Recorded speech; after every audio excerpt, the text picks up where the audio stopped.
4 मई को पश्चिम बंगाल विधानसभा चुनाव के नतीजे आने वाले हैं, लेकिन इन नतीजों की धमक सिर्फ कोलकाता या दिल्ली में नहीं बल्कि ढाका में भी सुनाई दे रही है।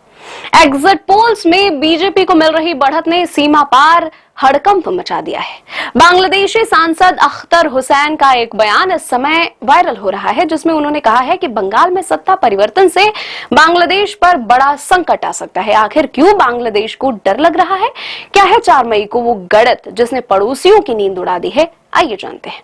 ज्यादातर बड़े एग्जिट पोल्स जैसे टुडेज चाणक्य और PMARQ बंगाल में बीजेपी को पूर्ण बहुमत या सबसे बड़ी पार्टी के रूप में दिखा रहे हैं। बीजेपी ने अपना घोषणा पत्र में घुसपैठ के खिलाफ व्हाइट पेपर लाने और सख्त सीमा नियंत्रण का वादा किया है।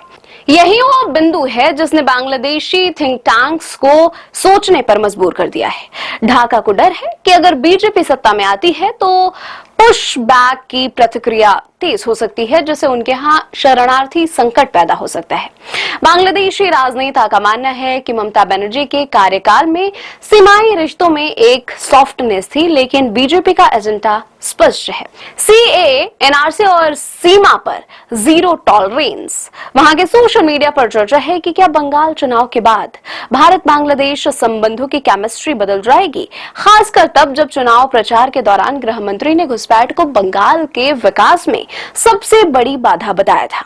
इस बार बंगाल में 92% से ज्यादा मतदान हुआ है। जानकार मानते हैं कि यह भारी मतदान अक्सर सत्ता परिवर्तन का संकेत होता है।